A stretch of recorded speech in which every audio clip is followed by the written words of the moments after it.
Inflation is down to 3.2%. The Chief Secretary to the Treasury, Laura Trott, is here. It's good to see you. Good morning. It's good news. Yes, it's very good news. And it hasn't happened by accident. When the Prime Minister took over, inflation was at 11%. You know, food inflation was at nearly 20%. That was so difficult for everyone at home. But because of the action we've taken alongside the Bank of England, which has been praised by the IMF, and the OBR has been very clear that the actions we've taken in this year in the budget have been deflationary, it's now down. And that's really good news for people at home. But when inflation was going up, you said it was nothing to do with you, and now it's coming down. It's everything to do with the Prime Minister. No, I think, well, the way that inflation works, obviously, it was a huge inflationary shock. Putin's illegal war in Ukraine did have massive pressure on energy prices here in the UK. And it's very difficult once inflation starts to then bring it down. But we have worked very carefully, very steadily on increasing the supply side of the economy, on making sure that we are being very responsible with public spending and working alongside the bank, because it's really important those two things work together. So fiscal and monetary policy have to work very closely together. So given outside influences, how concerned are you about the impact of what's happening in the Middle East at the moment on our economy? We always have to be very vigilant about external shocks. And obviously the situation in the Middle East is very concerning for a variety of reasons. It might have an impact, and we're looking at that very closely.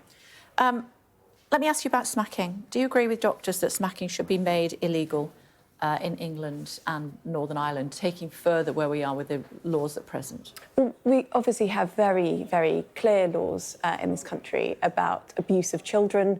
They're very clearly set out in the Children Act, but it is for parents to discipline their children. Doctors calling for this say the current laws are unjust and dangerously vague. There are too many nuances. I know that you were previously involved with the Health and Social Care Committee, weren't you? Yes, I was.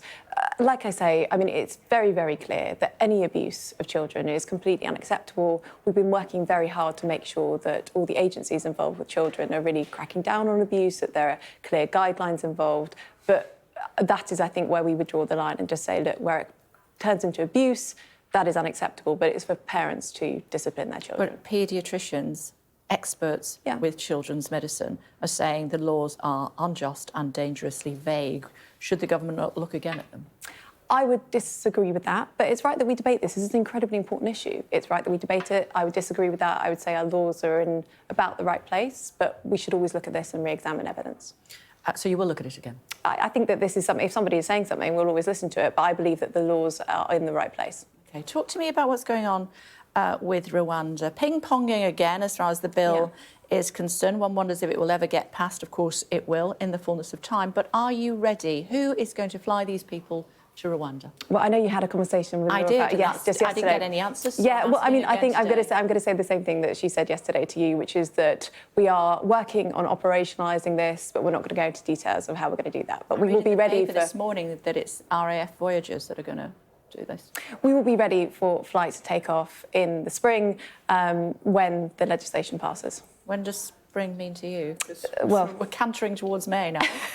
Well, I think there's lots of definitions of spring, but we're hoping to get them up and running as quickly as possible. OK, talk to me about Angela Rayner. What are your thoughts on the investigation into her finances? Well, there are obviously lots of questions for Angela to answer on this and for the Labour Party to answer on this. And, you know, they're being looked at. I actually am more concerned about the 70 new laws and regulations that Angela Rayner is proposing to bring in, which actually have the possibility of turning around all the good progress that we've made on growing the economy, and businesses say are going to be bad for them and bad for the country. OK, that's what you want to talk about. I want to talk to you about Angela Rayner being investigated by Greater Manchester Police.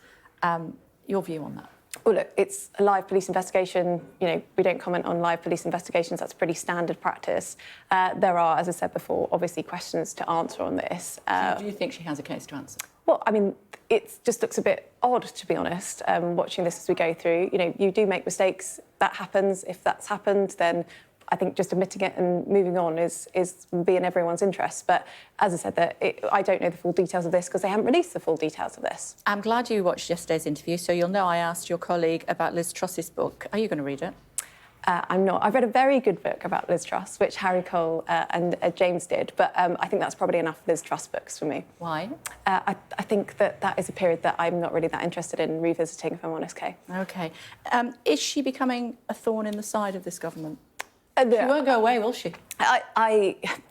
You know that I supported Rishi during the leadership that, campaign, and that I still support him now.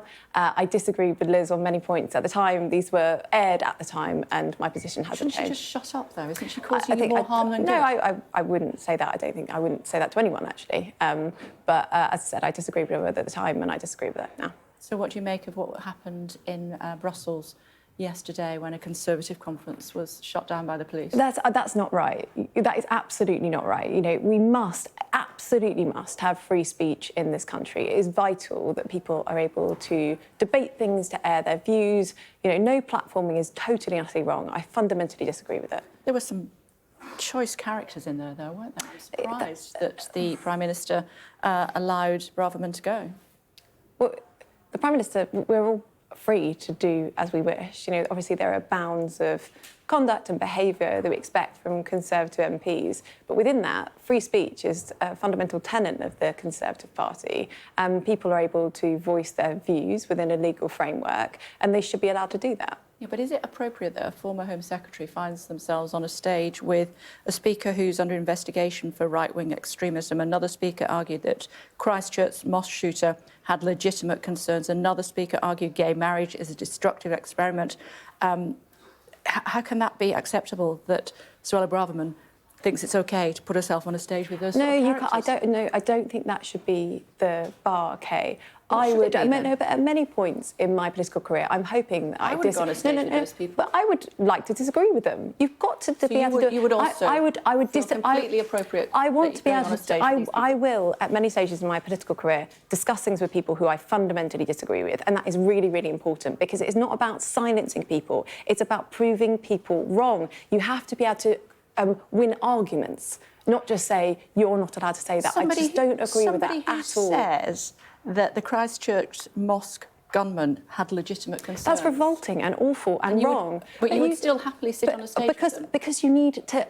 The problem that we've had, I think, so much is that, and we saw it actually with some of the things that came out with the Cass review, is you need to be able to talk about things and to Not sure you prove can have things. those two together. No. But sorry, there's a general. We're talking about the general principles of free speech here and whether you share platforms with people or not. And I just really disagree with the no platforming of individuals who are expressing legal views.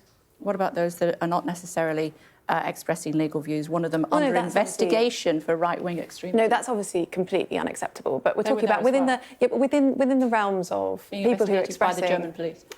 Within the realms of people. So my position. You asked me my position. People that are expressing legal views, you should be able to debate them.